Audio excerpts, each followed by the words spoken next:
Shahararren jarumin nan kuma mawaƙin nan na masana'antar Kannywood kuma mawaƙin siyasa wanda ake masa lakabi da Dauda Kahutu Rarara ya yi mi'ara zuwa jam'iyyar NNPP, kamar yadda za mu kawo muku gaskiyar batun a cikin wannan shirin namu mai albarka mai suna Tushen Hausa 24. To amma mai sauraro, idan wannan shi na zuwanka na farko kan wannan shirin namu mai albarka mai suna Tushen Hausa 24, ka samu hannunka mai albarka ka danna mana alamar subscribe, kana ka danna mana alamar ta ƙararrawa, domin hakan shine zai baka damar samun zafafan labaranmu kuma da zarar mun daura. Samu guri ka zauna ka karkade kunnuwanka ga cikakken batun yana zuwa cikin wannan channel namu mai albarka mai suna Tushen Hausa 24. To assalamu alaikum wa rahmatullahi ta'ala wa barakatuhu masu sauraro, barkanmu da jimirin sake saduwa da mu da ku a cikin wannan rana tamu mai albarka. Labarai da mudumin su.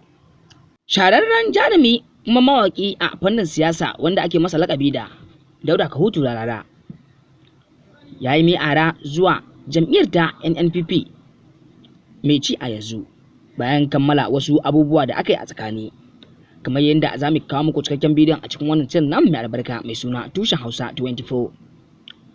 Idan za ku tuna a baya, wannan jarumin Dauda Kahutu Rarara ya yi maganganu marasa daɗi a kan wato uban jam'iyya Dr. Rabi'u Musa Kwankwaso.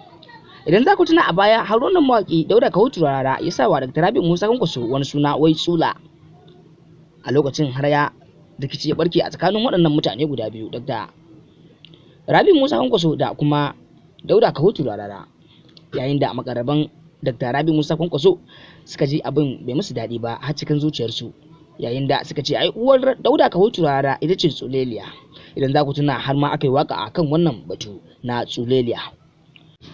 To mai sauraro, a duka dai a nan za mu dakata domin faɗa muku gaskiyar lamari akan abin da ke faruwa a komawar Dauda Kahutu Rarara jam'iyyar ta NNPP.